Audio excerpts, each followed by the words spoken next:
तो हम तुम्हारे पास उदाहरण वो व्यक्ति है जिसके खाने के लिए एक टुकड़ा रोटी नहीं, जिसके रहने के लिए 1 इंच जमीन नहीं, जिसके पास 1 रुपया नहीं, एक आदमी बात करने वाला नहीं। आज आप देख लीजिए, तो ये क्या है? अगर हम भगवान से न जुड़े हो तो हमसे कोई राधे राधे कहे क्या? भगवान का ही तो सारा वैभव है। अगर आप ईमानदारी से भगवान का भजन करोगे तो जिन्होंने 1 सेकंड में अनंत ब्रह्मांड बना दिए, वो हमारे लिए सुख की व्यवस्था क्यों नहीं कर देंगे?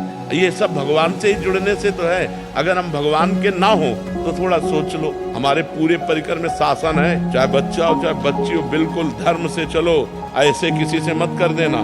ऐसे रख देता है तो बाबा जी हैं, भिक्षुक है। अगर ऐसे नहीं करना, जो भगवान दे दे उसी से चलना है। तो भगवान के सहारे रहने से, भगवान का नाम जप करने से इस लोक में भी माला माल हो जाओगे। पर आपको समझना होगा कि जैसे आपके पाप है 500 ग्राम और आपका भजन है 25 ग्राम, तो आपका लोड कितना है पाप का? अभी काम नहीं बनेगा। जब 500 क्रॉस कर जाओगे तब माला माल हो जाओगे। जब आपका भजन 500 क्रॉस करके 600 में पहुंचेगा तब सब सिद्धियां, रुपया, पैसा सब मारा घूमेगा, क्योंकि भगवान सबके स्वामी है और आपने भगवान का भजन किया तो सब कुछ प्राप्त होगा। लौकिक पढ़ाई भी करनी चाहिए, लौकिक पदों पर भी जाना चाहिए, पर इस पर जाने के लिए हमें सफलता के लिए हमारे पास तप चाहिए, पुण्य चाहिए।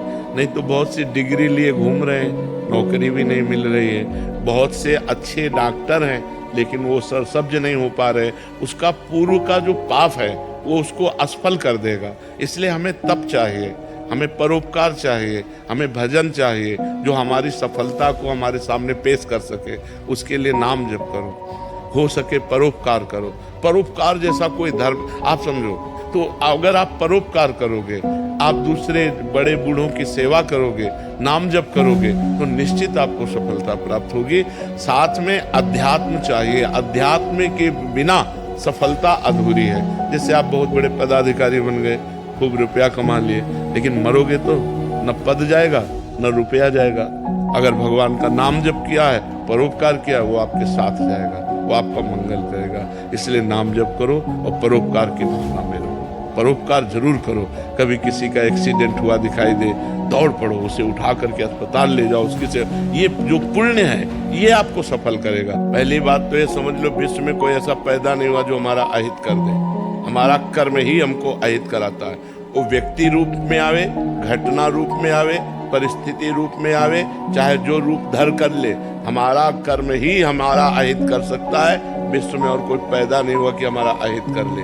हमारा कर्म ही किसी व्यक्ति के रूप में आएगा, हमसे छल करेगा, हमसे कपट करेगा, हमसे लड़ाई करेगा, हमारे साथ मारपीट करेगा, विपत्ति पैदा करेगा। वो हमारा कर्म ही होगा। नहीं तो कोऊ न काहू के सुख दुख कर दाता, निज कृत कर्म भोग सुन रहता। महाराज जी, सबसे बड़ा कर्म है, तो अच्छे कर्म के बाद नहीं, कर्म नहीं, सबसे बड़ा धर्म है। धर्म युक्त कर्म है। अगर केवल कर्म है तो कर्म तो सब कोई कर रहा है, लेकिन दुर्गति को प्राप्त हो रहा है। धर्म युक्त कर्म, क्या कार्य करना चाहिए, क्या नहीं करना चाहिए, ये शास्त्र प्रतिपादित धर्म, धर्म युक्त कर्म, ना कि केवल कर्म। धर्म युक्त कर्म ही सबसे बड़ा है। अगर धर्म युक्त कर्म नहीं है तो वो कर्म किसी काम का नहीं, वो दुर्गति कराने वाला बनेगा। जो धर्म से अलग कर्म है, बहुत बार ऐसा होता है कि उस इंसान जो पूरी निष्ठा से अपने सही कर्म कर रहा है, फिर भी उसके हर छोटी छोटी चीज में बाधा आती है। क्यों? क्योंकि पूर्व में पाप कर्म किया है तो उसको कौन भोगेगा? आज खेती जो बोई है, अभी काट लोगी 6 महीना लगेगा उस फसल को, लेकिन आज जो खा रही हो वो पूर्व का बोया हुआ है, पूर्व का किया हुआ पाप कर्म तुमको धर्म करने पर भी असफलता और निराशा और अशांति प्रदान करेगा। उसको सहो और धर्म युक्त आचरण करो तो आगे सही हो जाए। हमारे भगवान के ऑफिस में कोई गलत निर्णय नहीं होता, राय से पाई नहीं। जो कर्म किए हो उसी को भोगना पड़ेगा। आप खुद अपने निर्णय को देखिए कि आप ऐसे गलत हो फिर भी सुखी हो, चैन से देख रहे हो, चैन से सुन रहे हो, चैन से पानी पी रहे हो। नहीं तो वो जब मालिक दंड का ऐसा विधान कर देगा कि जबान से पानी भी नहीं पी सकते। हमारे कर्म कैसे हैं? हम भगवान को कोसते हैं, लेकिन ईमानदारी से अपने कर्मों का अगर चिट्ठा हम खुद जांचें तो ऐसे होगा, ऐसे केवल ऐसे होगा।